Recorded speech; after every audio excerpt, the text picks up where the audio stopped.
From the outside, hospitals look like bricks and mortar, standard building. But inside, the emotion for both our staff and the patients is just incredible.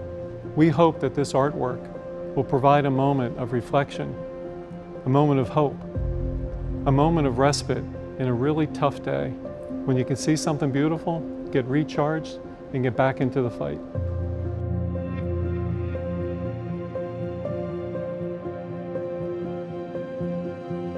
I wanted to do something that would be wondrous and also that would be very life-affirming.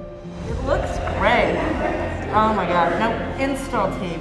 The name is called Decoding the Tree of Life, partly because I was inspired by both DNA and a tree of life. It kind of combined the two. And I also think what science does is we're trying to understand and unlock these incredibly complex codes. We're very excited to be a part of this. There's something super really unique. different about this. There's something very unique about this work, and looking at the nuance of how everything fits together, but also, yeah, having This moments is like of stepping back and being like, wow, this thing's 40 feet tall. Yes, yeah.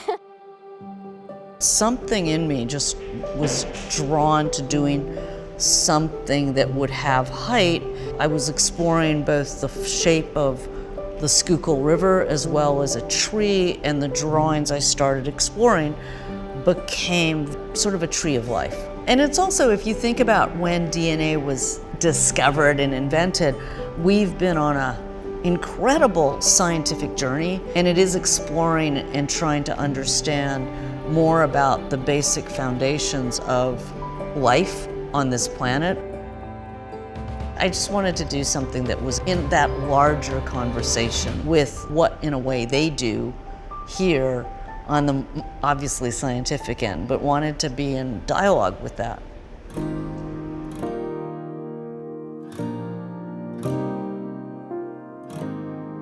There was an incredible process trying to figure out how are we going to bring this up to scale and capture kind of the jewel-like quality of the original models.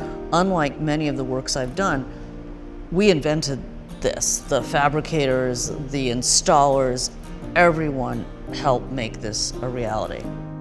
So Maya developed a maquette with her team in her studio, brought that to us, and then we 3D scanned that maquette and built a replica at a larger scale using augmented reality, and then put on augmented reality goggles and adjust the maquette to adapt to the digital model.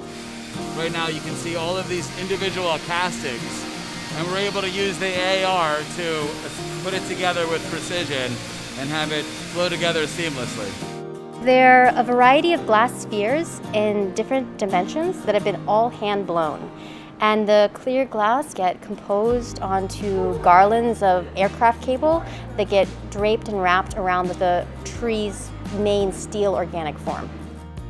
You think about the human body and then the veins under our skin, in a weird way, this has that sort of absolute depth, as well as there is added to that the imagery of kind of a tree. So is it a living thing? Is it something out of the plant world, or is it really something coming out of us? And I think that's sort of the ambiguity of the piece.